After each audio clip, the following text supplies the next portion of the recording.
Assalamualaikum warahmatullahi wabarakatuh.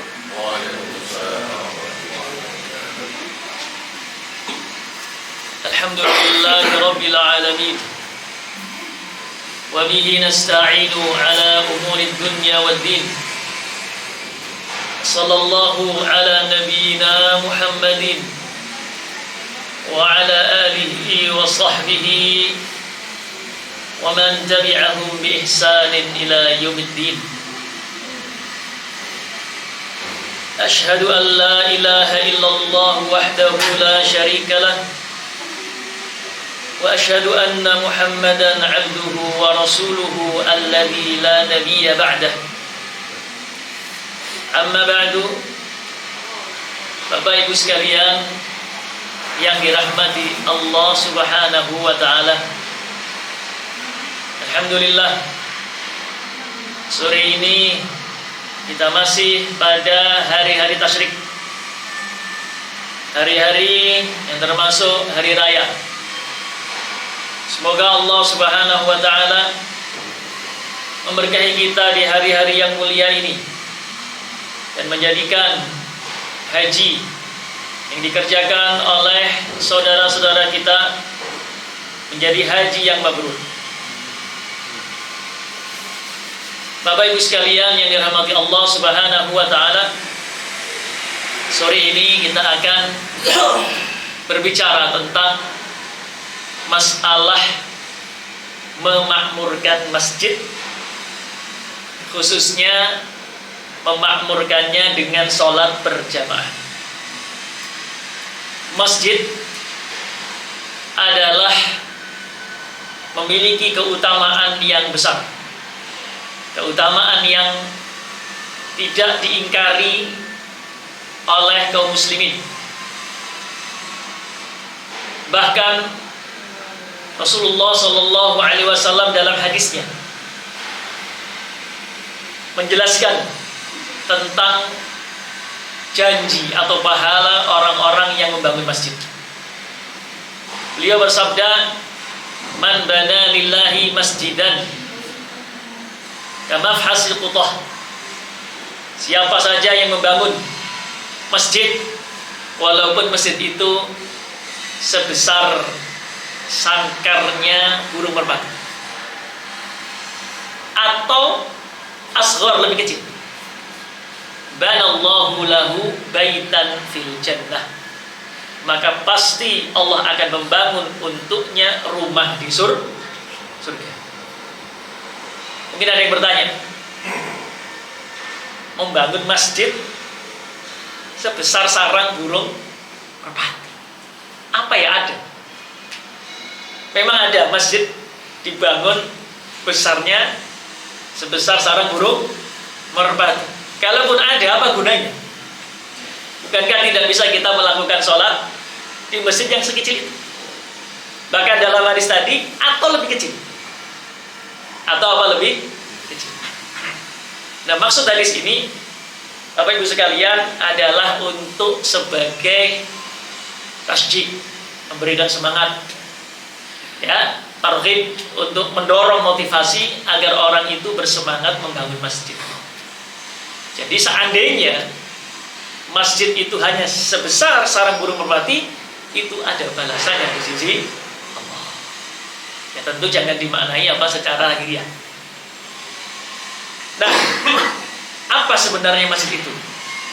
Sebab kita sering mendengar ada kata masjid, ada kata apa? Musola. Nah, kira-kira yang ada di lantai 2 ini masjid atau musola?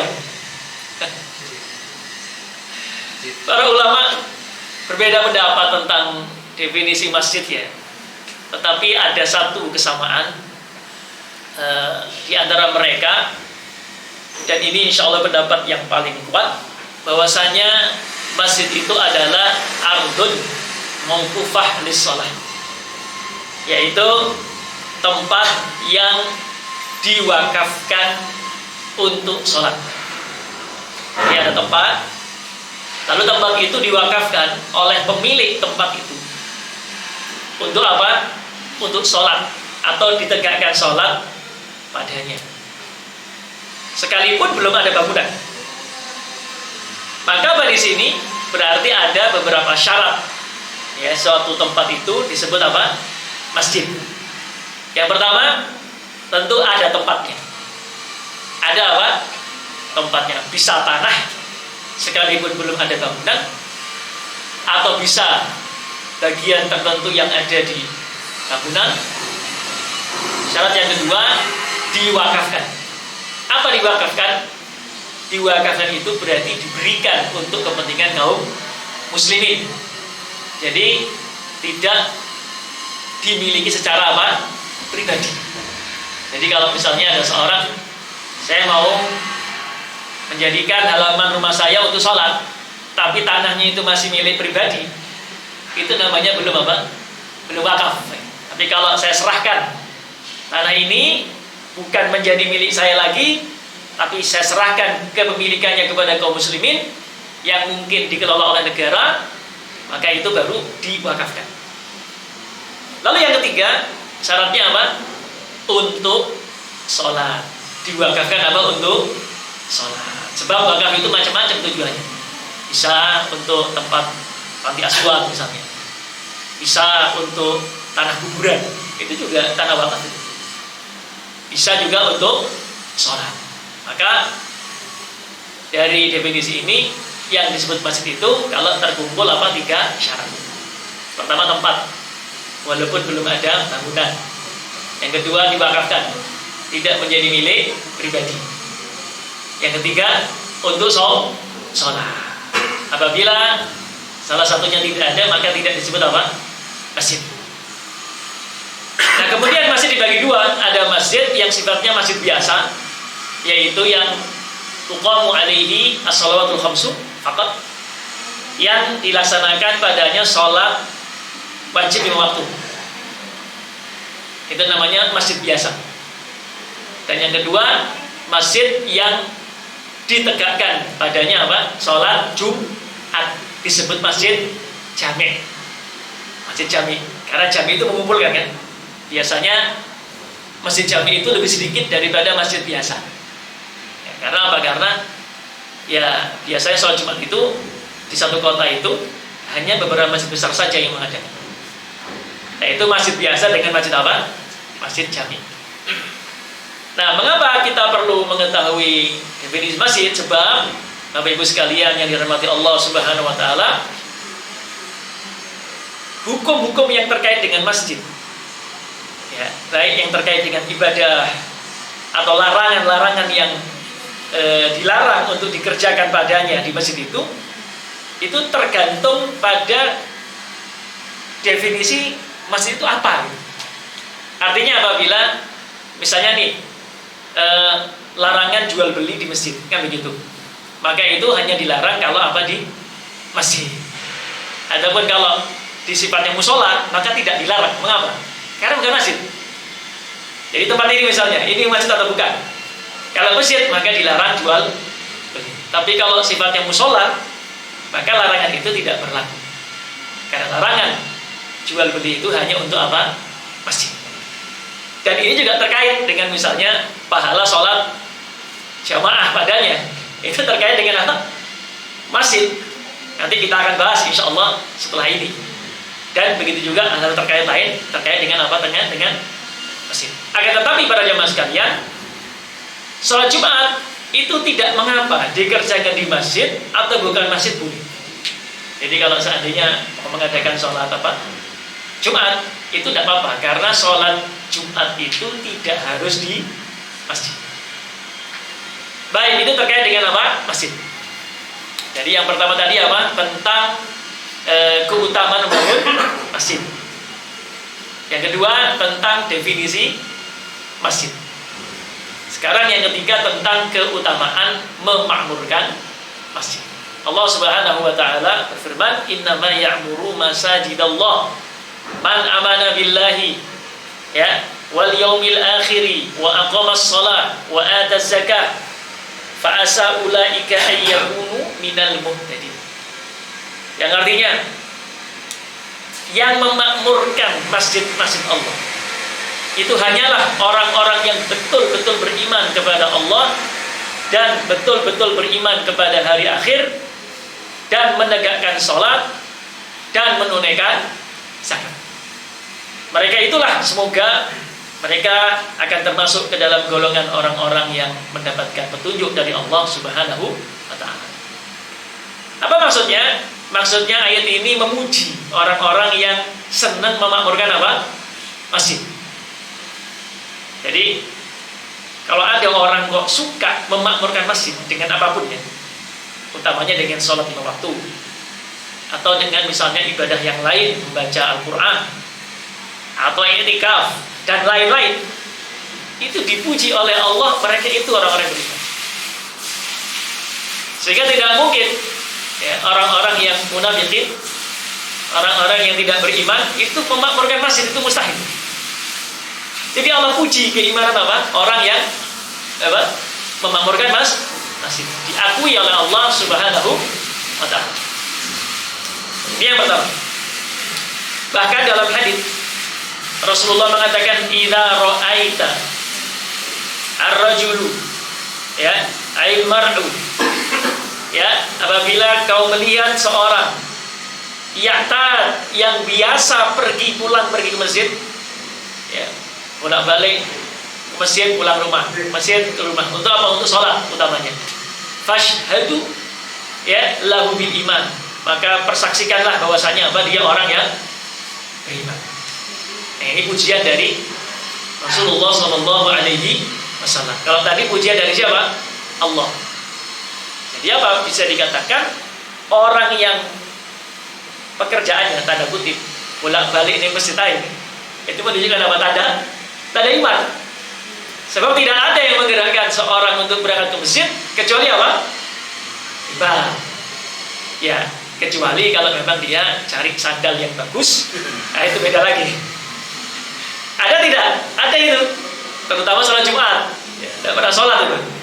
Tapi sholat Jumat rajin. Berangkat terakhir, dia ada di luar ya, di daerah-daerah emperan masjid, sambil ngawasi sandal, sepatu. Berangkat akhir, pulang apa? Awal. Ya itu beda lagi. Atau orang yang berangkat ke masjid memang jualan. Apa ke masjid? Jualan. Nah, bukan berarti dicela, ya tidak apa-apa. Cuman kalau tujuan utamanya jualan, dia tidak sholat ya rugi besar, rugi besar. Jadi itu adalah pujian dari Allah sekaligus Rasulullah SAW terhadap orang yang apa? Memakmurkan masjid.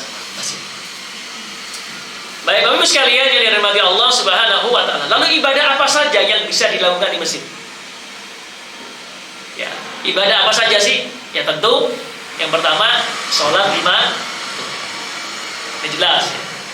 Lalu yang kedua apa? Sholat Jumat. Yang ketiga i'tikaf. I'tikaf. Nah ini hanya berlaku pada masjid. Kalau musola tidak bisa dibuat i'tikaf. Ya, kalau musola tidak bisa dibuat apa? I'tikaf. Karena i'tikaf itu apa? Al-lubsu fil masjid, definisinya ya, taqarruban ilallah walau sah, yaitu tinggal sebentar di masjid, niatnya mendekatkan diri kepada Allah walaupun cuma sebentar. Sebentar itu tidak ada batasannya secara umum ya, bisa seberapapun. Nah, ini adalah ibadah yang ketiga, yaitu apa? I'tikaf. Nah, jadi kalau Bapak Ibu sekalian misalnya di kampungnya, di perumahannya ya, itu kalau mau sholat ke masjid, niatnya sekalian. Selain niat sholat, niat apa?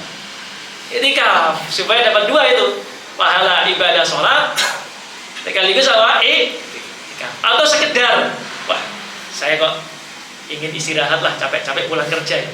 Kemudian pulanglah kita ke rumah di kampung kita ini, kita tidak langsung pulang, kita mampir dulu kemana? Masjid di perumahan. Niatkan apa? I'tikaf. Jangan sekedar niat apa? Istirahat, hemat. Anda tidak dapat apa? Pahala, cuman capeknya hilang gitu aja ya kan? Tapi apa? Niatkan apa? I'tikaf. Jadi atau dimanapun di jalan ya. Misalnya mau istirahat nih, saya tak mampir dulu lah, cari masjid, ya. kemudian istirahat, niatnya apa? Iktikaf. Bebas. Jadi iktikaf itu tidak hanya di bulan Ramadan. Jadi ada salah paham biasanya di antara kita. Iktikaf itu hanya terjadi di bulan Ramadan. Tidak, iktikaf itu bebas. Cuma afdol utamanya apa? Kalau dikerjakan di bulan Ramadan. Sekali lagi syaratnya harus masjid. Kalau musola tidak bisa dipakai apa? Iktikaf. Artinya tidak ada pahala. Ya, sama dengan kita iktikaf di rumah. Ada pahalanya enggak? Iktikaf di warkop, di kafe, ada pahalanya enggak? Ya tidak ada. Itu bukan masjid kok. Syaratnya apa? Masjid. Nah, Bapak Ibu sekalian yang dirahmati Allah Subhanahu wa taala. Lalu ibadah apa lagi? Banyak. Baca Quran, ya, ngaji, ya ini seperti ini taklim. Ya, ini juga termasuk macam-macam ibadah yang bisa dilakukan apa di masjid. Tidur boleh nggak di masjid tidur? Tidur boleh nggak di masjid? Boleh, tidak ada larangan. Tidak ada apa? Larangan. Selama bisa menjaga kebersihan kita. Jadi kadang-kadang saya setengah tidak sepakat. Berarti 50% sepakat, 50% tidak. Apabila di masjid itu ditulisi di temboknya, ya apa itu? Dilarang tidur strip, tiduran. Nah, itu lebih ada teman itu, lebih teman ya. Kalau tidur, oke lah. Tapi tiduran itu ngeleset ya, sekedar ngeleset. Ada kan? Wah, ini saya kurang sepakat. Kenapa? Karena memang tidak ada larangan sebenarnya. Orang mau tidur atau tiduran itu boleh-boleh saja, ya kan? Nah, mungkin masjid itu memberikan peraturan seperti itu. Kenapa? Sebab banyak orang yang tidur atau tiduran tidak bertanggung jawab, ya. Ngiler, nggak dibersihkan, atau seenaknya sendiri, ya, motori mesin. Nah, itu mungkin yang membuat apa? Akhirnya pihak takmir itu menulis itu. Sebenarnya tidak ada dalam syariat larangan untuk tidur apa? Tiduran di masjid. Karena iktikaf itu dilakukan di masjid, otomatis kalau dilakukan di bulan Ramadan kan mesti apa? 10 hari kan, kalau afdolnya ya berarti tidur juga kan? Nah, berarti tidak ada larangan tiduran di masjid. Nah, itu. Baik, Bapak Ibu sekalian yang dirahmati Allah Subhanahu wa taala, itu adalah ibadah-ibadah apa saja yang bisa dilakukan di masjid. Jadi jangan sia-siakan masjid. Ya, jadi jadilah orang yang senang dengan masjid. Bahkan orang yang senang dengan masjid itu termasuk akan mendapatkan keutamaan, akan dinaungi oleh Allah Subhanahu wa taala di padang mahsyar ketika matahari didekatkan, ya, ke arah kepala-kepala manusia dan makhluk yang ada di padang mahsyar dengan jarak mil. Mil itu 1 mil ya. 1 mil itu kalau di ini samakan dengan mil sekarang, seandainya disamakan dengan mil yang zaman modern ini, itu 1,7 kilo. Ya, 1,7 kilo. Berarti matahari akan didekatkan kepada manusia jarak 1,7 kilo. Kira-kira bagaimana? Bulan-bulan ini saja jarak kita dengan matahari yang menurut fisika itu adalah 150 juta kilometer, betul ya? Masih ingat pelajaran dulu di SD ya? Jarak antara bumi dengan matahari berapa? 150 juta kilometer berdasarkan ilmu fisika ya, astronomi. Itu panasnya sudah apa? Seperti ini. Ya, apalagi bulan-bulan ini ada gelombang panas ya. Ya kan? Sampai di beberapa tempat di dunia itu mengalami serangan gelombang panas itu ya. Nah, apalagi nanti di padang mahsyar jaraknya 1,7 kilo. Makanya kata Rasulullah di hari itu, ya rakun nas, manusia berkeringat deras sekali. Hingga apa? Keringatnya itu begitu banyaknya sampai dia meresap ke dalam bumi. Sab'ina dira'an, ya, 70 hasta itu menyerap, ya, masuk ke dalam tanah di padang mahsyar, dan masih terus berkeringat manusia hingga terus di atas permukaan tanah sampai ada yang menenggelamkan salah seorang yang ada di padang mahsyar selututnya. Ada yang menenggelamkannya seperutnya. ada yang sedadanya, ada yang hampir-hampir tenggelam gitu. Jadi yuljim, jadi seolah-olah seperti mengekang manusia, seperti hewan tunggangannya dikekang, ditarik kekangnya dari belakang begini. Terus sampai segini. Tergantung amalannya masing. Nah, kata Rasulullah SAW, ada satu golongan yang dia akan dinaungi oleh Allah Subhanahu Wa Taala dari teriknya matahari pada saat itu, sehingga dia tidak mengalami kesusahan. Di antaranya dari 7 golongan itu, warajulun qalbuhu mu'allaqun bil masajid. Seorang yang hatinya terikat dengan dengan masjid. Senang ke masjid. Baik untuk sholat, baik untuk ngaji, baik untuk i'tikaf, atau baca Quran, atau sekedar duduk-duduk. Mungkin dia enak ini masjid itu, tenang. Kenapa? AC ini bater. Ada nggak orang ke masjid dia aja untuk ngaduk? Tidak apa-apa itu. Mudah-mudahan. Ya kan ada ya. Kenapa dia masih sering masjid? Masya Allah. Rumah tidak ada AC. Sampai ada tetangga saya di kampung itu, dia rumahnya itu dekat dengan masjid yang dekat rumahnya. Jadi dia di satu RT yang letak rumahnya itu lebih dekat dengan masjid RT dia, tetapi kalau sholat sering ke masjid yang di RT lain, agak jauh padahal jaraknya mungkin 3 kali lipat. Nah, kenapa? Di antaranya senang di sini. Kenapa? AC kenceng. Jadi milih masjid yang AC-nya kenceng. Tidak apa-apa, itu sudah bagus lah. Ya, itu sudah bagus ya. Baik, itu adalah di antara janji Allah Subhanahu Wa Taala kepada orang yang suka dengan masjid, hatinya terikat dengan masjid. Kalau dia misalnya pulang dari kantor ya, kok sudah mau masuk maghrib gitu, dia cari masjid dulu. Karena eman kalau saya ke rumah nanti waktu waktu maghribnya sudah terlambat jauh gitu kan. Cari masjid. Kemana-mana kalau keluar kota, yang dicari apa? Masjid, ya kan? Kalau kita cari apa? Cari warkop. Kemana-mana ini masjid dikira, masjid enak ini mana ini? Dicari dia. Kanan kiri dia lihat ada masjid, dia cari. Selalu dia berusaha sholat tepat. Artinya termasuk orang yang hatinya terikat dengan masjid. Baik, ibu sekalian yang dirahmati Allah Subhanahu Wa Taala. Dasar yang kelima adalah tentang hukum sholat berjamaah di masjid. Nah, seru. Hukum sholat berjamaah di masjid. Bismillah.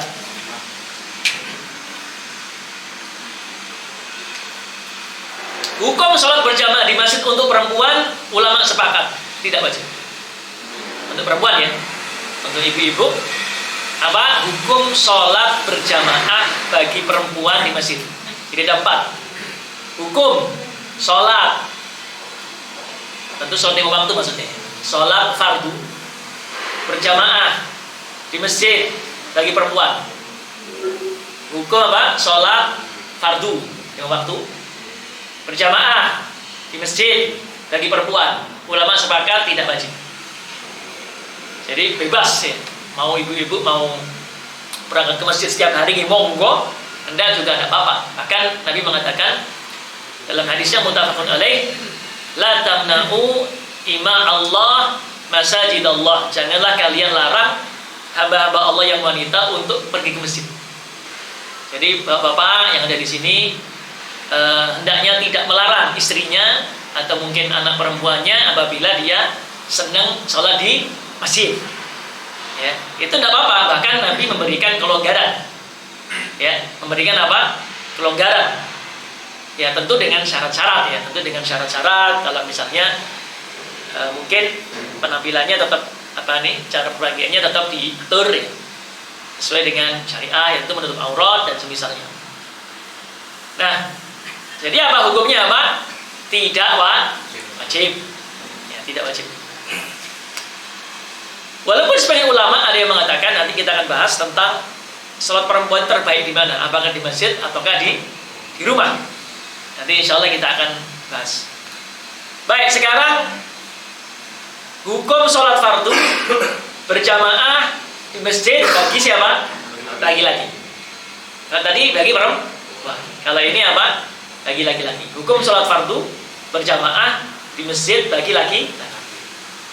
Baik, 4 madhab baik madhab Hanafi, madhab Maliki, madhab Syafi'i dan madhab Hambali, itu pendapat mereka seputar 3 hukum.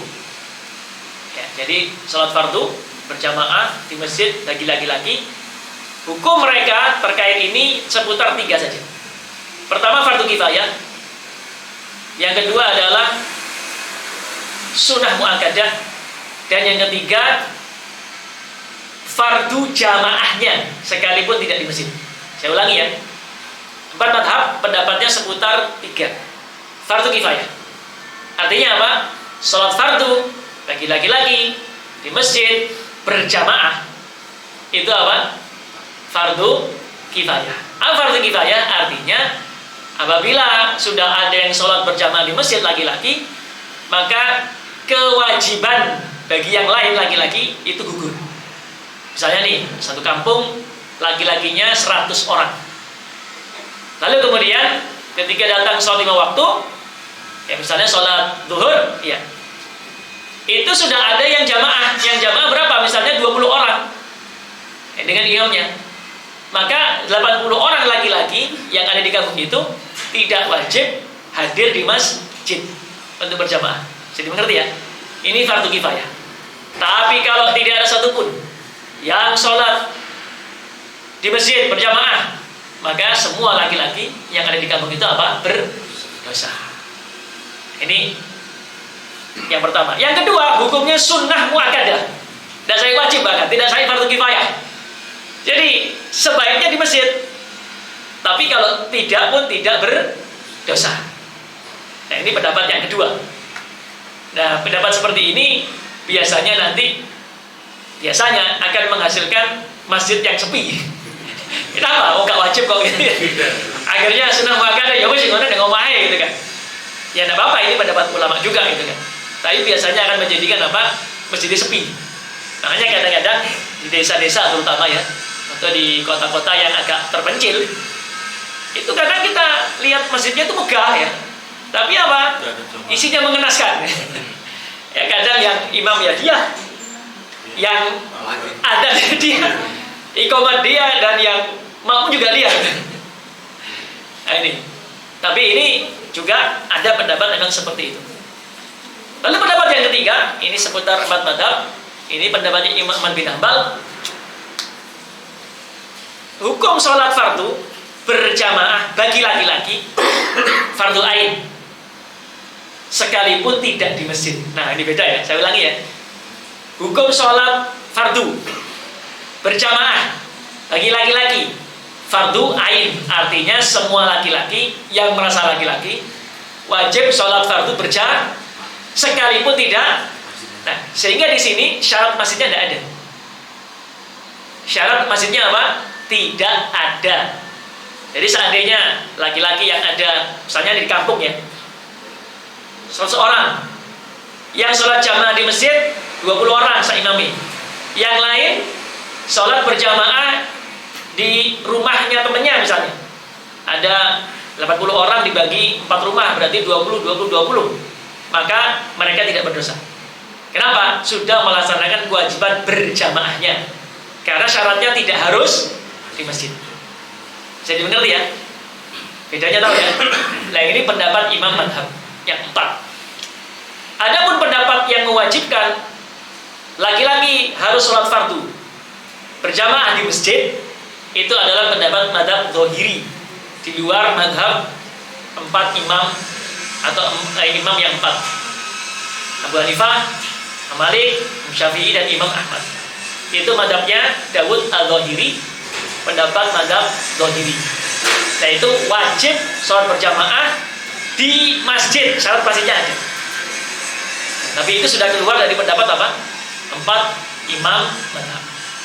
Nah ini seputar tentang hukum sholat berjamaah bagi laki-laki. Ada berapa tadi? Ada 4 ya. 4 madhab antara fardu kifayah, sunnah muakkadah, wajib berjamaah walaupun tidak di masjid. Adapun madhab Zahiri, wajib berjamaah di masjid.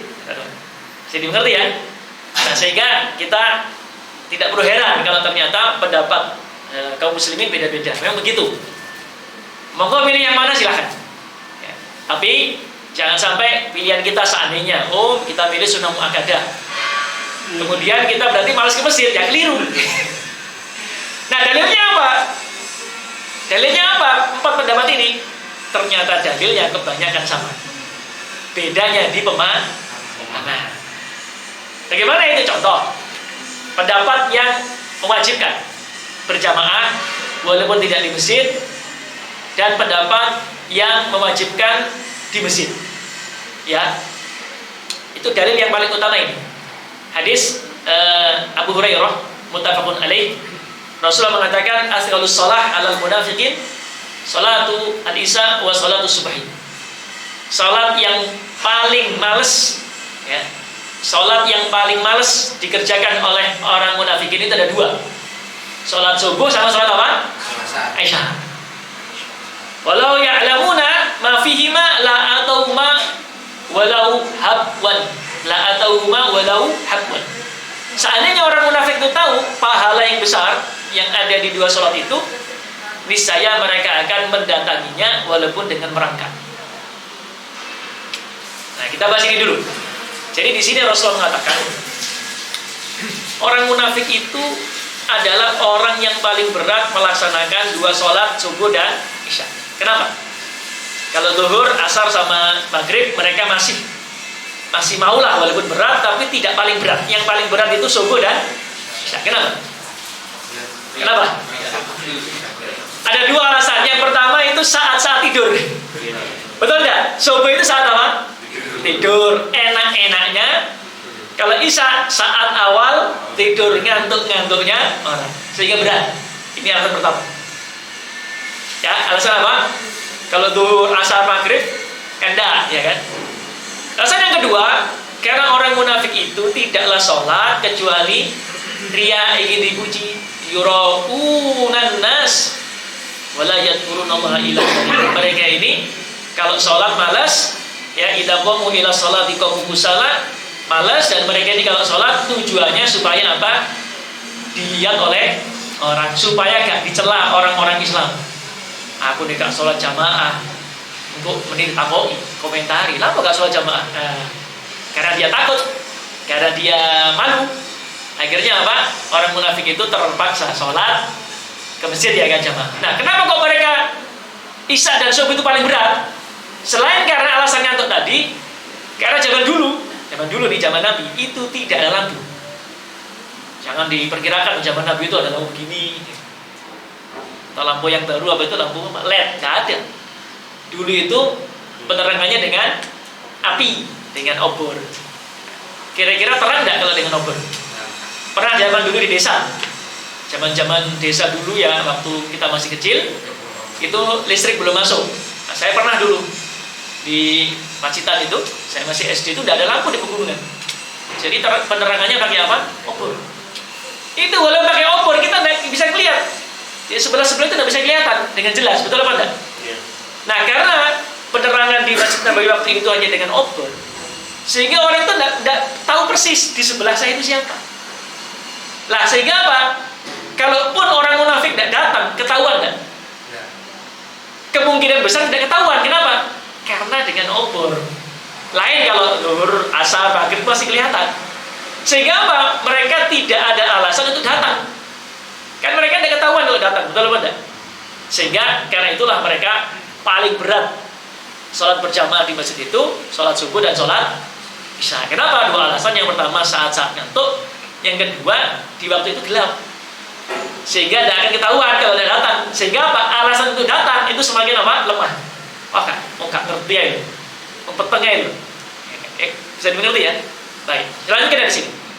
Lalu kemudian Rasulullah mengatakan, ya, seandainya mereka tahu pahala di sholat subuh dan isya berjamaah, pasti mereka akan mendatanginya walaupun dengan merangkak. Ini besarnya pahala jamaah subuh dan isya. Lalu beliau mengatakan, walaqad hamamtu, dan aku betul-betul punya keinginan, ya, an amura bis shalah fatuqam, agar sholat didirikan, qomat, adzan qomat didirikan, ya. Kemudian tsumma amura rajulan fayusalli bin nas, kemudian aku menunjuk seorang untuk imami. Lalu kemudian aku keluar bersama dengan beberapa orang membawa kayu bakar. Apa?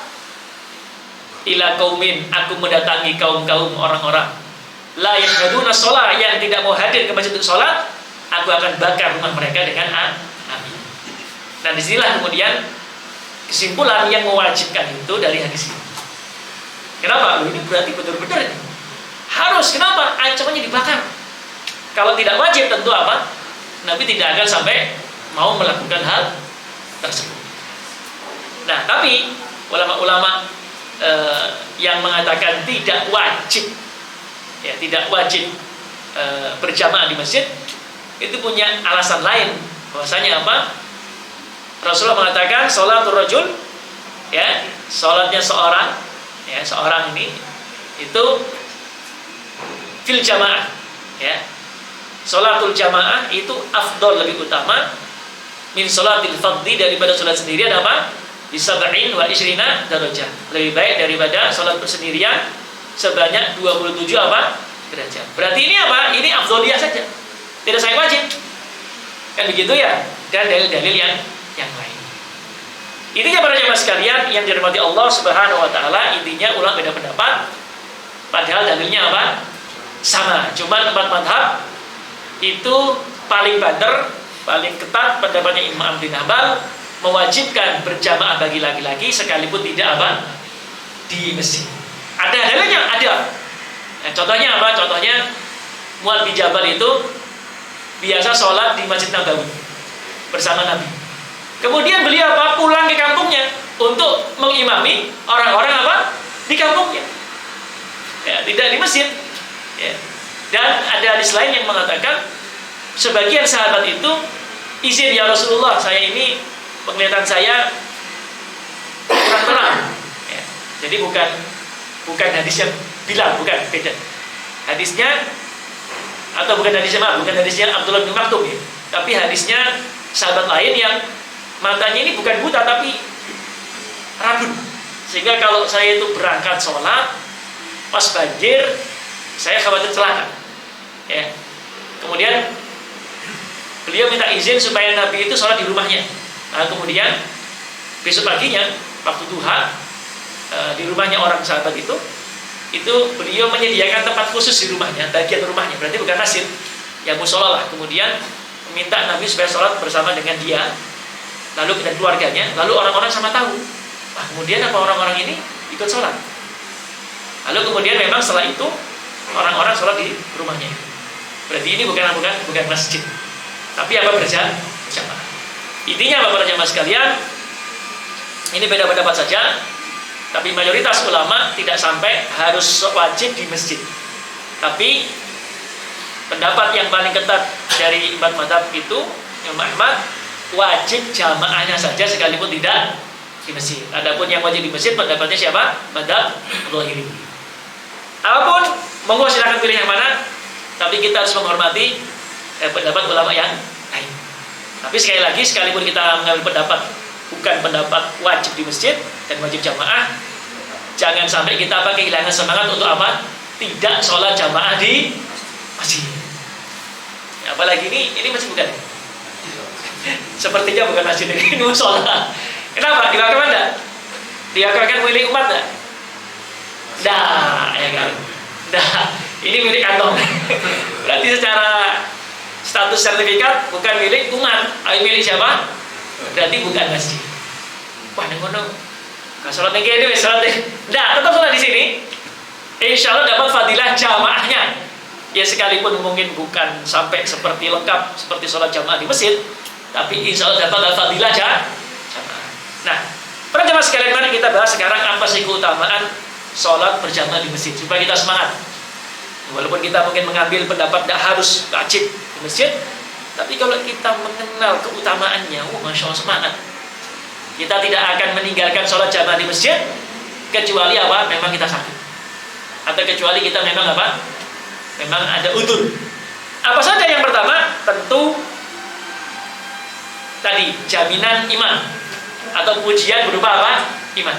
Saya katakan tadi di surat At-Taubah dan hadis yang mengatakan barang siapa yang melihat seorang yang bolak-balik masjid, maka saksikan dia orang yang beriman. Ini yang pertama. Yang kedua adalah pahalanya. Nah, tentu ada dua hadis yang mengatakan secara umum bahwasanya pahala orang yang sholat di masjid berjamaah itu dilipat gandakan 25 derajat atau 27 derajat daripada sholat sendirian. Sholat apa sendirian? Tadi saya dikatakan dari hadis Abdullah bin Umar, Rasul bersabda, sholatul jamaah afdal min sholatil fardhi bi 27 darajah. Sholat jamaah lebih utama daripada sholat sendirian dengan 27 derajat. Di hadis yang lain dari Abu Hurairah muttafaqun alaih, Rasulullah mengatakan, sholatul rajul fil jamaah tudha'af ala sholatihi baitihi wa fi suqihi ya bid'an khamsan wal isrina dhifan. Sholatnya seorang di dalam jamaah dilipat gandakan daripada sholat sendiri di rumah atau di pasarnya dengan pelipat gandaan 25 kali. Maka iman, kalau kita bisa sholat dengan derajat dan pahala yang 20 sekian kok ning omah, berarti apa? Eman. Sampai aja kalau antum aja kalau misalnya mau kerja, ada 3 perusahaan, satu UMR plus sedikit, satunya bawa UMR, pilih yang mana kira-kira? Perusahaan A UMR, perusahaan B UMR plus sedikit, perusahaan C bawa UMR, pilih yang mana? Perusahaan A, B, C yang paling gede. Betul pada? Ini dunia, masa akhirat keridhaan Allah kita ridho dengan yang sedikit. Sholat di rumah 1, di masjid 25 atau 27, kok milih yang 1? Ini berarti kurang semangat ini. Kurang apa? Semangat. Lalu yang ketiga, apa keutamanya? Orang yang berangkat ke masjid untuk sholat, ya, itu akan dihapus dosanya. Setiap langkah yang dia langkahkan itu menghapus dosa. Allah bersabda dalam lanjutan dari Abu Hurairah tadi, wa dzalika anna ahadakum idza tawaddaa fa asal wudu.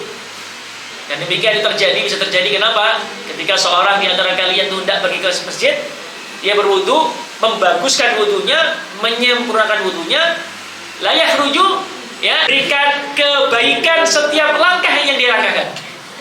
Bayangkan, lam yakhtu khutwatan illa rufi'at lahu biha darajah. Setiap yang melangkah kaki akan diangkat derajatnya di sisi Allah dengan 1 derajat. Bayangkan kalau kita melangkah 100 langkah, derajat kita naik 100 derajat. Mosok gak seneng? Mosok gak kepingin kan? Yang kelima, orang yang ke masjid itu intinya menjadi tamunya Allah. Betul apa enggak? Karena masjid rumah.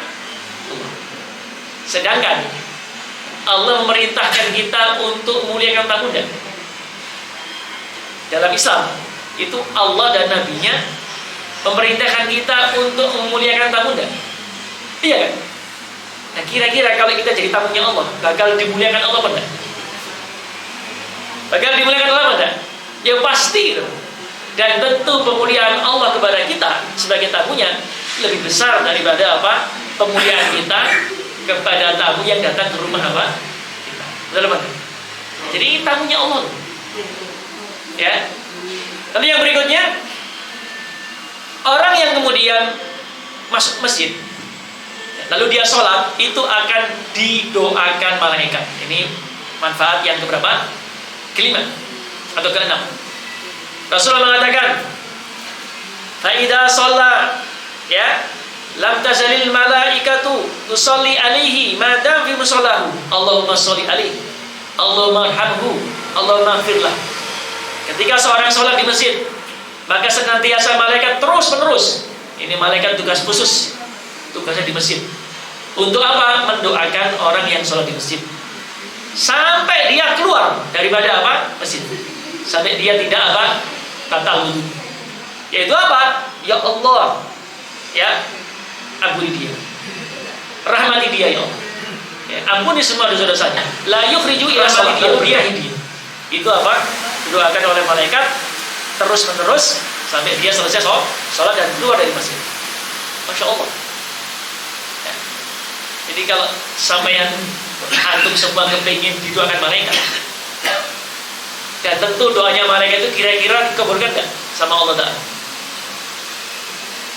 Kenapa? Malaikat makhluk suci, tidak punya apa? Dosa. Ya. Terus berdoa untuk kita, kira-kira dikabulkan nggak? Tentu. Ya. Apa dan? Nah, yang berikutnya, orang yang sholat jamaah di masjid itu termasuk dia melakukan jaminan dapat petunjuk dari Allah Ta'ala dan insya Allah diselamatkan dari kemunafikan. Jadi kalau kita ingin mati dalam keadaan iman, ya, dan kita senantiasa dapat petunjuk dari Allah Ta'ala dan diselamatkan dari kemunafikan, maka apa, sering-seringlah apa? Masjid. Rasulullah bersabda,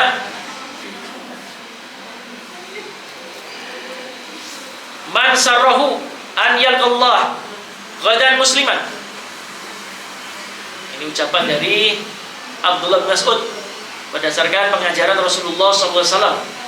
Fal yuhafid ala haula'i salawat. Barang siapa yang kepingin ketemu, yakni mati menghadap Allah dalam keadaan muslim, hendaknya dia berusaha menjaga sholat 5 waktunya. Ya, haitsu yunada bihinna, ketika dipanggil untuk melakukan sholat itu.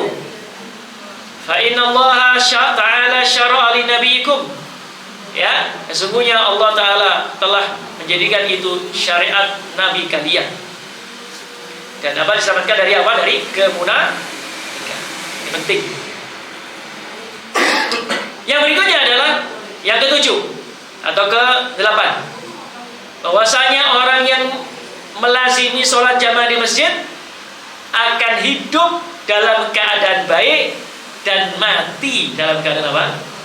Nah, ini penting. Kita semua kepingin hidupnya hidup bahagia, matinya mati apa? Apa? Sengsara. Matinya apa? Matinya juga selamat gitu kan? Ya. Jadi di dunia bahagia, matinya juga dalam keadaan baik. Nah, itu adalah keinginan kita. Nah, dan itu orang untuk mendapatkan itu, masya Allah, melakukan apapun. Ya, ada yang aku tak sekolah sing dhuwur, ben uripku enak, ben uripku gampang. Ya ada. Ada yang berusaha cari pekerjaan yang kira-kira bisa menjamin, ya, nafkah dia. Ada yang cari kenalan orang-orang punya kedudukan, ya, supaya apa? Supaya nanti kalau ada kesulitan bisa dibantu dan macam-macam yang lain. Tapi banyak orang yang lupa bahwasanya kalau kita ingin hidup itu tenang, walaupun kita mungkin pas-pasan. Ada enggak tenang pas-pasan?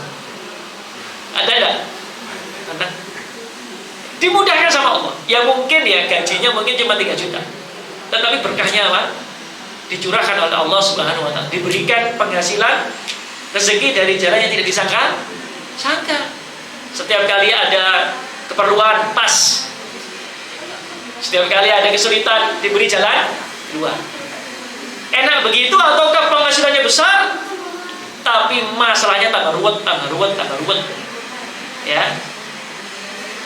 Keluarganya tukaran terus sama istrinya, sama suaminya, gak tahu rukun, anaknya pokok-pokok, enak mana gitu. Pilihannya 2 tadi ya. Nah, kalau pilih ketiga ya enak Ustaz, gajinya gede. Ya. Keluarganya harmonis, anaknya soleh-soleha. Nah, itu keinginan semua. Nah, tapi seandainya gitu. Ya. Pilihannya cuma pas-pasan, tapi diberkahi. Enak, pas butuh, pas ono. Biasa-biasa aja.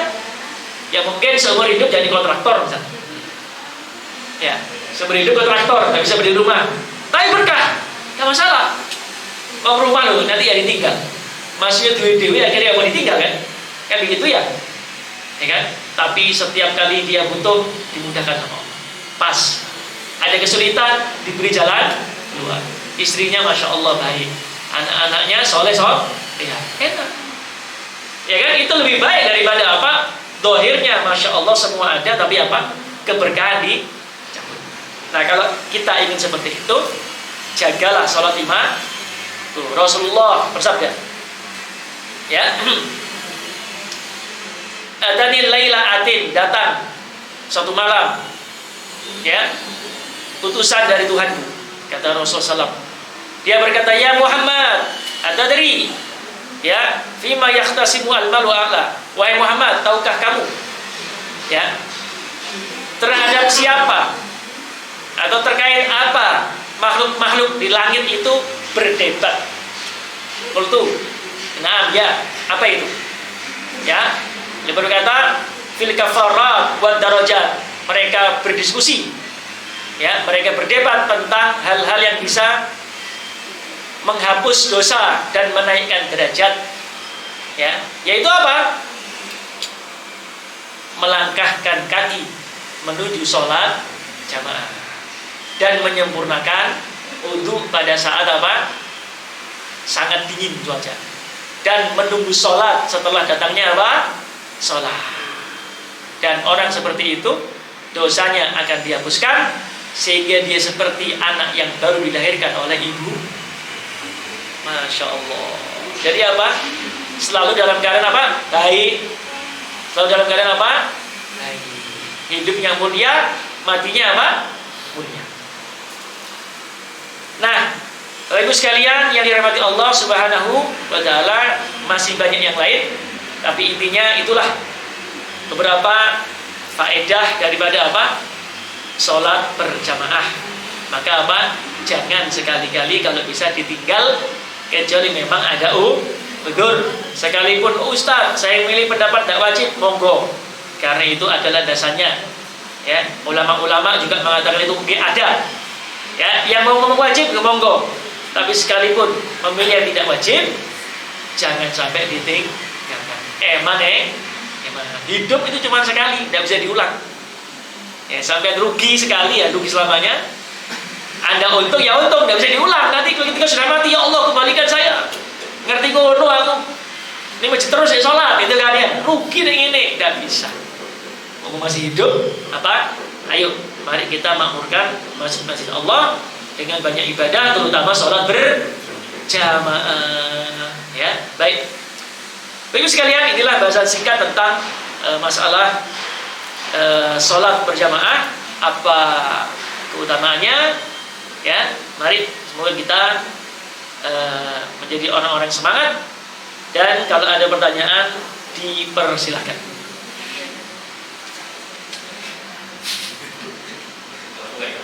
Silakan Pak. Ini untuk kalau kita mau sholat jamaah di masjid di waktu subuh, pertama kita lebih baik mana sholat sunnah waktu subuh di rumah atau di masjid. Masalahnya kalau kita lakukan di rumah, kita di masjidnya nggak tahu ya, artinya terlambat, kehilangan sepakat atau sudah jam masjid. Iya. Jadi memang terkait sholat di masjid itu memang adalah keutamaan sholat jamaah, ya, sholat fardu. Tapi kalau sholat sunnah memang utamanya di rumah. Rasulullah mengatakan, ayuhan nas shollu fi buyutikum. Aina afdalas shalah sholatul mar'i fi baiti ilal maktubah. Wahai manusia, sholatlah di rumah kalian, karena sebaik-baik sholat seorang itu di rumahnya, kecuali sholat wajib. Berarti sholat wajib itu terbaik di mana? Di masjid. Nah, ini tentu bagi laki-laki secara mutlak ya. Adapun untuk wanita, ulama beda pendapat. Apakah yang terbaik itu sholat di rumahnya ataukah di masjid, itu pahalanya sama dengan laki-laki, itu beda pendapat. Tapi itu laki-laki mutlak sholatnya di masjid lebih utama, sholat fardu. Adapun sholat sunnah yang terbaik di mana? Di rumah. Nah sekarang ada kasus harus memilih gitu. Kalau sholat sunnah di rumah yang itu lebih utama daripada di masjid, menyebabkan terlambat sholat fardunya. Kenapa? Karena komatnya cepat. Kan ada di kampung-kampung itu sholatnya apa? Kalau komat apa? Luar biasa cepat. Ada di kampung saya itu ya. Baru adzan, ya. Kita naik motor padahal. Sampai di sana sudah rakaat kedua. Sampai di sana kadang-kadang sudah mau akhir. Itu ada itu. Jadi komatnya itu 8 menit. Hanya 8 menit itu dari adzan ya. Dari tit adzan, Allahu Akbar, itu sudah dihitung. 8 menit kemudian komat. Itu di tempat saya itu ada beberapa masjid seperti itu. Ya kan? Nah kalau saya di rumah sholat sunnah, waduh, apa? Kalau saya di rumah, kadang-kadang nggak kumandang sholat pertama sholat fardu ya, atau la yukhriju ila sholat, lalu dia ihram, atau kadang mungkin rakaat kedua. Bagaimana ini? Ya, dilihat kalau memang seperti itu dan tidak bisa disiasati, ya mending sholat sunnahnya di masjid. Kenapa? Sekalipun kurang utama, tapi dia dapat sholat pertama, sholat fardu. Kan begitu ya? Tentu sholat fardu itu kalau dapat sholat pertama akan mengalahkan pahalanya daripada sholat sunnah. Sekalipun sholat sunnah fajar, yang kata Nabi apa? Sunnatul fajr itu, rakaatul fajr itu khairun minad dunya wa ma fiha.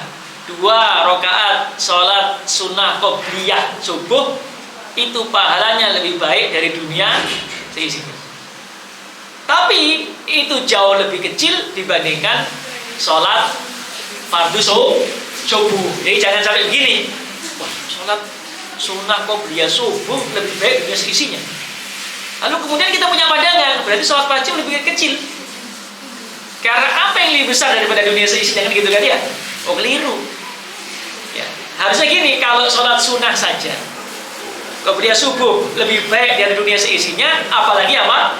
Sholat subuhnya udah bisa dihitung sudah. Nah, maka kalau seperti itu Pak, mending di masjid, sholat sunnahnya di masjid. Lalu kita dapat shaf pertama, itu lebih baik. Tapi kalau waktunya lapang, maka yang afdal adalah sholat sunnah di rumah, lalu kemudian kita ke masjid. Kecuali ada masjid lain yang memang mungkin waktu antara adzan iqamahnya lama, nah itu afdal lagi.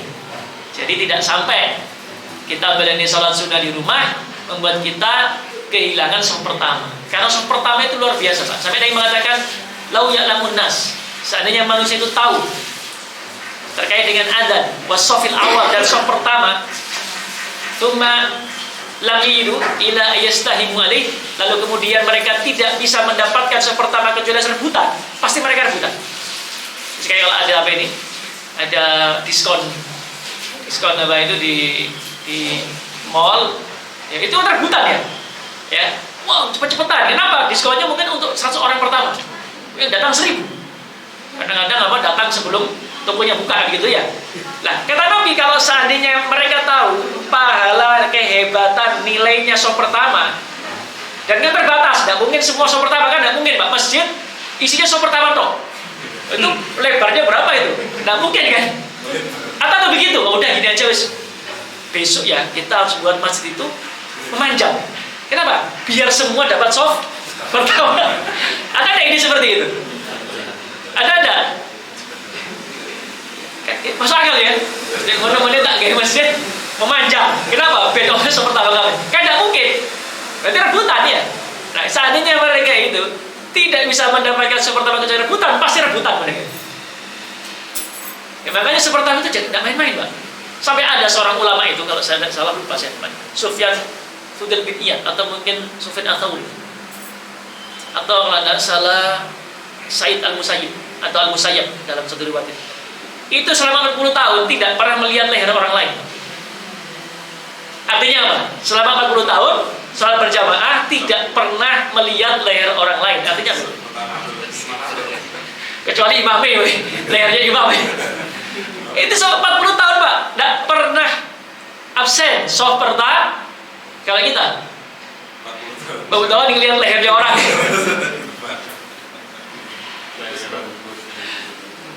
Jadi kalau seperti itu penting di masjid langsung salat sunnah. Tapi kalau bisa cari masjid lain yang lebih ini ya. Tapi kalau yang terdekat memang seperti itu ya di masjid yang terdekat aja. Atau gantian, sekali di sholat yang masjid yang jauh, yang qomatnya lama, sekali sholat di depan rumah. Jangan sampai melani apa sholat sunnah di rumah supaya di masjid yang jauh karena qomatnya lama malah tidak kelihatan di masjid yang dekat, malah salah. Nanti ditanya orang-orang loh, ini bapak ini sekarang kok sholat di sini? Dikira nanti gini, anu Pak. Itu aneh. Bahaya itu Pak. Jadi ya kalau begitu sekali kadang sana kadang. Saya beri masukan, Pak, Mbok yo anu toh. Apa itu komatnya jangan cepet-cepet. Komat itu kan namanya kan ya untuk memberi waktu orang apa? Siap-siap begitu kan. Gitu. Kadang imamnya itu kalau di masjid dekat imamnya itu terus. Kalau masjid yang agak jauh imamnya suaranya lebih enak. Lebih enak. Itu gimana tuh? Ya, sebenarnya boleh aja kita tuh cari imam yang suaranya enak. Masjid yang boleh aja. Cuma jangan sampai hilang sama sekali. Nanti membuat jadi fitnah gitu. Iya. Wah ini memang anu sentimen ya, jangan. Apalagi masjid kampungnya gitu kan. Iya. Ya sesekali lah, seminggu sekali sholat di situ. Maksudnya setor wajah lah, supaya tidak jadi fitnah. Utamanya di sana yang suaranya enak, tapi jangan ditinggal sama sekali. Malah jadi omongan. Omongan, betul.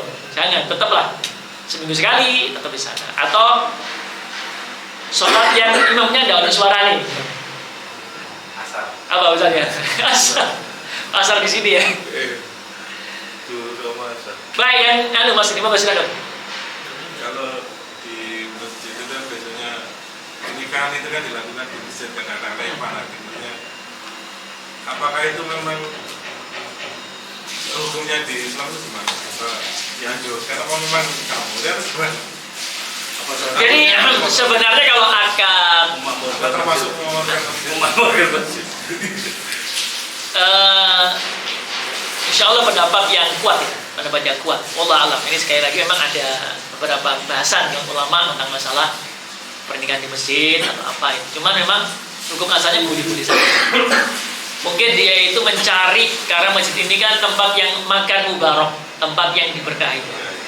Sehingga dia mengambil masjid ini supaya lebih khusyuk, supaya lebih apa namanya ini, lebih khidmah, ya kan. Tidak apa-apa, tidak masalah. Tapi kalau secara afdol dari segi masyru' disyariatkannya utama di masjid, setahu saya tidak ada. Tapi boleh, bagaimana tidak boleh? Boleh-boleh saja. Tapi kalau secara syariat memang afdol, itu saya tidak tahu. Setahu saya tidak begitu. Ya, setahu saya tidak ada keafdolan melakukan akad nikah di mana? Di masjid. Cuman mungkin kan cari di masjid khidmah. Nah mungkin dia datang ke masjid, bisa jadi kan. Sekali ke masjid mungkin dia untuk satu momen yang berarti bagi dia, mungkin saja. Tidak apa-apa, tidak masalah. Asal bisa apa dijaga adab-adab masjid ini. Karena ada adabnya masjid itu. Ya kan? Jadi itu harus dijaga. Ya monggo-monggo saja. Yang lain? Ustaz, berarti ada tahiyatul masjid ya, kalau masjidnya bukan wakaf. Oh iya. Jadi gini, pertama gini. Kalau tidak wakaf, bukan masjid. Jadi jangan salah paham ya. Kalau tidak diwakafkan, berarti namanya bukan masjid. Jadi masjid yang tidak diwakafkan. Kalau bukan wakaf, namanya bukan masjid. Berarti aturannya tidak sama dengan masjid. Tidak ada tahiyatul masjid. Tidak dianggap iktikaf. Dan boleh jual beli. Kalau bukan apa? Bukan masjid. Iya. Jadi dia tidak ada aturan-aturan keutamaan atau larangan terkait apa? Masjid. Tapi ya boleh untuk jamaah, ya boleh. Untuk Jumatan boleh, karena Jumatan tidak disyaratkan harus apa? Masjid. Tidak disyariatkan mas. Apakah pahalanya 27 derajat atau 25? Nah itu Allah alam. Karena kalau di hadis itu kan terkait masjid. Tapi bukan berarti ya sama dengan sholat sendiri. Kenapa? Kan jamaah. Cuman tidak di masjid. Ya insya Allah dapat lah. Ya mungkin tidak harus 27, tapi mungkin di bawahnya sedikit. Karena kalau ngelihat lahirnya hadisnya itu terkait dengan apa? Dengan masjid. Walaupun di hadis Abdullah bin Umar tidak terkait masjid. Sholat jamaah lebih utama daripada sholat sendiri 27. Tidak ada masjidnya. Tapi kalau di hadis Abu Hurairah ada masjidnya. Nah, tapi intinya apa? Intinya tentu sholat jamaah nilainya lebih baik daripada apa? Sholat sendiri walaupun tidak di masjid. Jadi jangan takut, jangan khawatir. Allah Maha Pemurah ya. Jangan khawatir. Sini jamaah sudah bagus. Yang jelas tidak sama dengan sholat sendiri, tidak sama. Apalagi kalau menurut Imam Ahmad, kewajiban sholat jamaahnya sudah terpenuhi sekalipun bukan masjid utama, bagus. Tapi tidak bisa dipakai itikaf. Nah, jadi Ramadan tidak bisa itikaf. Yang bisa ngeleset. Nah, ngeleset itu boleh, tapi tidak berpahala.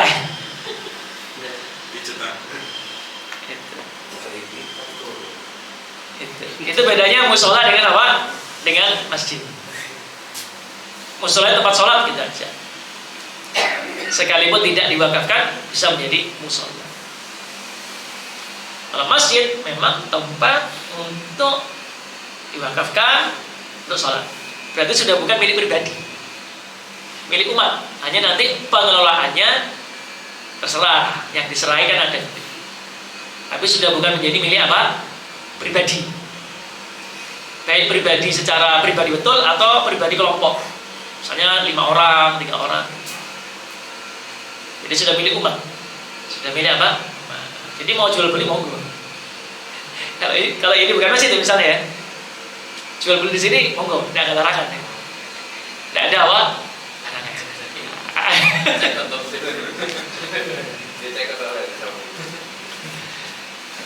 Alhamdulillah. Tapi ini kalau ada ini masya Allah loh ini. Ya, apalagi AC-nya kenceng nih. Ya, apalagi seperti di sini santai kan. Orang mau ke sini sebenarnya santai-santai aja ya, boleh-boleh aja ya. Terbuka 24 jam. Oh, enggak juga ya? Kunci sama tadi. Oh iya. Kalau ada dikunci. Hilang. Iya. Masya Allah, Masya Allah. Alhamdulillah. Ya, Ustaz. Oke, bagus sekali Pak. Untuk menjawab adzan. Apa? Menjawab adzan. Oke. Menjawab adzan kan ini sunnah ya. Kemudian tadi masih ada hubungan dengan kita sholat sunnah di rumah dengan masjid. Andai kan kita sholat sunnahnya itu pas setelah adzan kita start sholat sunnah, mungkin kita bisa mengikuti jamaah di masjid tepat waktu. Cuman kita terlambatnya itu karena kita Jawab adzan dulu. Adzan dulu selesai, baru kita sholat sunnah itu kita pasti terlambat. Andai kan kita melakukan sholat sunnahnya itu di awal adzan, mulai adzan terus kita ikuti sholat sunnah itu gimana bisa nggak? Ya tidak apa-apa. Kan menjawab adzan hanya sunnah saja kan? Sunnah saja. Tapi begini Pak, saya punya tips ini. Kita itu sebenarnya bisa sholat sunnah cepat, tapi sah. Dan Nabi pernah melakukan itu. Ya di antaranya ya dalil yang menunjukkan itu di riwayat Abdullah bin Umar ya.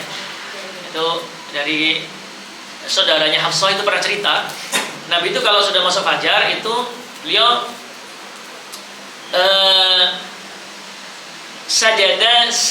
sajadataini khaifatain. Beliau sholat 2 rakaat ringkas. Maka dalam satu riwayat itu, kalau saya salah ingat itu, sampai kesaksian istrinya itu kayak beliau itu tidak baca Al-Fatihah gitu. Maksudnya cepat. Tidak seperti lamanya ketika beliau sholat biasa gitu. Ringkas. Nah maka kalau kita memang terdesak waktunya, bisa sholat ringkas sah. Caranya gimana? Contoh nih, baca Al-Fatihah aja, tidak usah baca sunnah. Dan itu disambung, boleh. Misalnya kalau kita basmalah kita anggap bagian dari Al-Fatihah ya. Misalnya gini, Allahu Akbar, tidak pakai iftitah, tidak pakai surat pendek. Bismillahirrahmanirrahim. Alhamdulillahirabbil alamin arrahmanir rahim maliki yaumiddin iyyaka na'budu wa iyyaka nasta'in ihdinas siratal mustaqim siratal ladzina an'amta 'alaihim ghairil maghdubi 'alaihim waladdallin. Sudah. Karena tidak diwajibkan mutus. Mutus itu sunnah. Maksudnya gini, membaca Al-Fatihah dengan per ayat itu sunnah, afdol. Karena ada hadis yang menunjukkan ada dialog kita dengan Allah. Kalau disambung, boleh. Bukan haram. Boleh saja. Yang kedua, iftitah tidak wajib, sunnah. Baca surat pendek tidak wajib. Cepat tidak kira-kira? Cepat. Yang kedua Pak, batasan tumakninah. Itu kata para ulama, haitsu yastaqimu kullu udwin mahallahu biqadri subhanallah. Jadi batasan tumakninah itu dilihat dari 2 sisi. Pertama, sempurnanya gerakan. Yang kedua, lamanya, kadarnya berapa. Nah, kata para ulama, tumaknina pertama diukur dari gerakan sempurna. Maksudnya ketika dia dari berdiri ke ruku itu betul-betul sempurna. Ya, ketika dia dari ruku ke i'tidal betul-betul tegak. Ya, jangan sampai dia belum tegak ke sujud, harus tegak. Ketika sujud demikian, ketika duduk di antara dua sujud juga demikian. Pokoknya sempurna secara gerakan. Lah kadarnya setelah gerakan itu batas minimalnya subhanallah. Itu sudah tumakninah. Tidak harus panjang, tidak harus, karena kadar waktu tumakninah itu tidak ada dalil yang pasti. Para ulama kemudian beristihad kadarnya sekedar subhan. Contoh begini, saya contohkan ini ya. Ini contoh ya. Misalnya Allahu Akbar. Saya pakai basmalah dibaca karena supaya mencakup semua dan lengkap ya. Bismillahirrahmanirrahim. Alhamdulillahirabbil alamin arrahmanir rahim maliki yaumiddin iyyaka na'budu wa iyyaka nasta'in ihdinas siratal mustaqim siratal ladzina an'amta 'alaihim ghairil maghdubi 'alaihim waladdallin amin. Allahu akbar. Subhanallah. Sami Allahu liman hamidah. Rabbana lakal hamdu. Allahu akbar. Subhanallah. Nah, itu sudah cukup, Pak. Semenit selesai. Betul nggak? Atau 2 menit? Sah. Jadi itu, kalau memang misalkan seperti itu, kepingin ya jawab adzan, sholat sunnah, dan ketinggalan di masjid, seperti itu. Sah. Nah, itu bisa praktek itu nanti.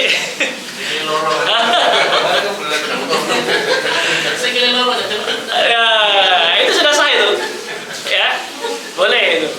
Tapi tadi apa? Tumakninah 2 ukurannya. Pertama gerakan, kedua kadarnya. Gerakan itu harus sempurna, bacaannya minimal subhanallah.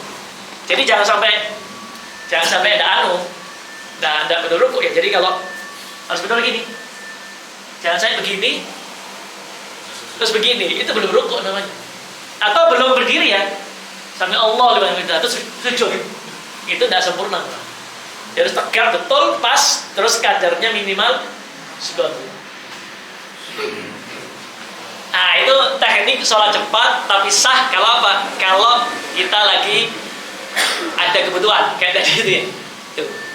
Atau misalnya nih, ini sering kali ya, kita sholat di masjid ya, ternyata apa? Iqomat kurang berapa? 2 menit.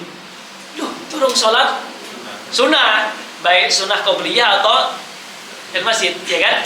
Kadang-kadang kita ngelamun aja, betul apa enggak? Iya. Ya, dia udah dungo, ya udah sholat, tapi udah gitu nih, salah doa atau sholat sudah bisa 2 menit bisa. Tadi saya praktekkan tadi berapa menit? Coba menit ya, berapa menit? Di menit ini. Misalnya ini ya 37, 38 dulu sampai awal 38. Saya yakin semenit selesai.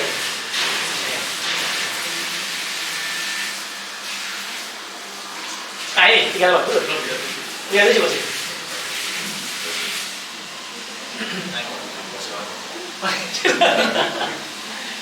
Nah, sabar coba ya.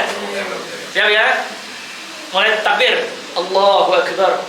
Bismillahirrahmanirrahim. Alhamdulillahirabbil alamin arrahmanir rahim maliki yaumiddin iyyaka na'budu wa iyyaka nasta'in ihdinas siratal mustaqim siratal ladzina an'amta 'alaihim ghairil maghdubi 'alaihim waladdallin amin. Allahu akbar. Subhanallah. Sami Allahu liman hamidah. Rabbana lakal hamd. Allahu akbar. Subhanallah. Allahu akbar. Rabbighfirli. Allahu akbar. Subhanallah. Allahu akbar. Bismillahirrahmanirrahim. Alhamdulillahirabbil alamin arrahmanir rahim maliki yaumiddin iyyaka na'budu wa iyyaka nasta'in ihdinas siratal mustaqim siratal ladzina an'amta 'alaihim ghairil maghdubi 'alaihim waladdallin amin. Allahu akbar. Subhanallah. Sami Allahu liman hamidah. Rabbana walakal hamd. Allahu Akbar. Subhanallah. Allahu Akbar. Rabbi ighfirli. Allahu Akbar. Subhanallah. Allahu Akbar. Ya barakatuh shalawat. Assalamualaikum warahmatullahi wabarakatuh. Assalamualaikum. Asyhadu an la ilaha illallah wa asyhadu anna Muhammadan rasulullah.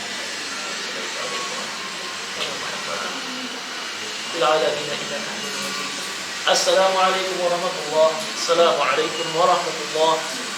Berapa menit? 1 menit 20 menit. Loh, sah sudah. Jam setengah.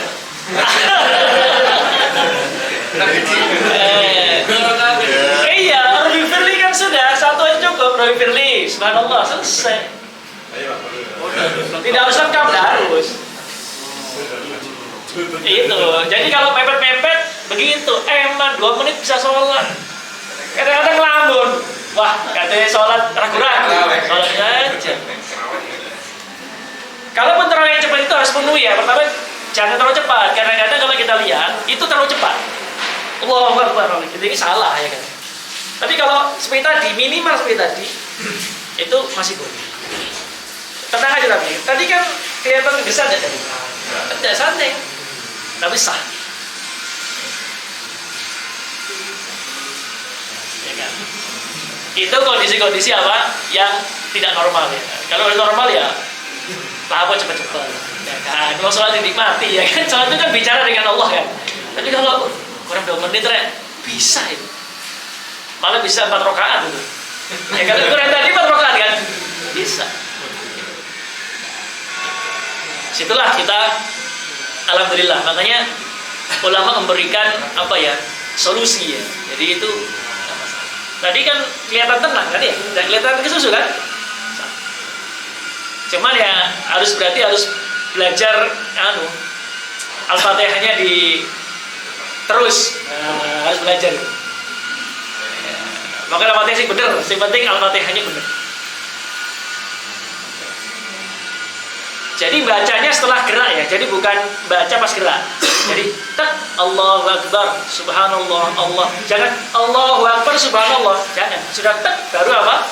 Subhanallah. Tak Rabbi Firli. Jadi itu bukan baca pas belum selesai gerakannya, jangan. Itu tidak boleh, tidak boleh.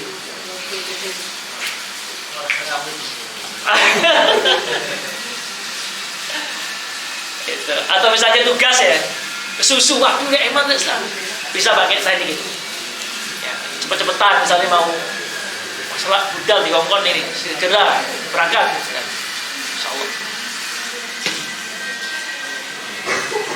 Ada lagi pertanyaan?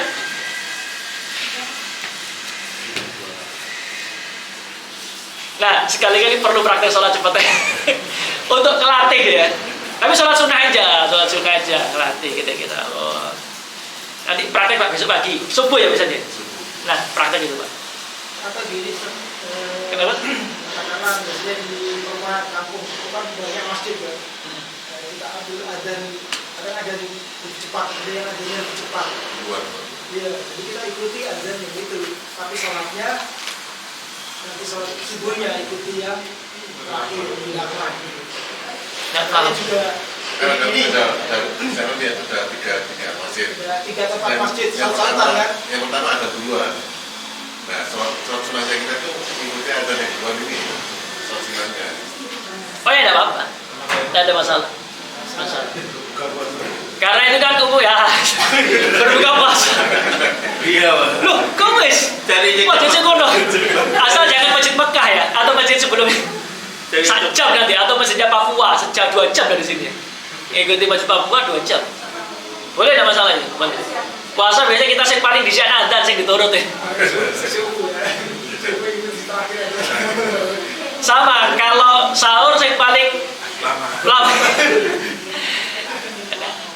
Buka sing paling cepat adanya yang sahur yang paling lambat adanya.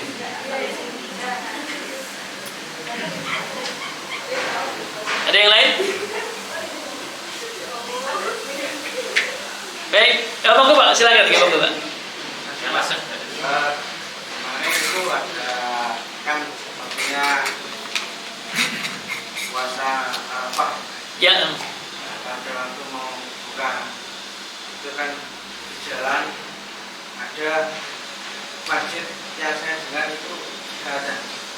Kemudian sebelah saya ngomong sebelah ada itu masih sebelah ada yang taklim gitu. Itu gimana Pak? Iya. Kaguannya itu Pak. Jadi ya, itu sudah masuk apa enggak?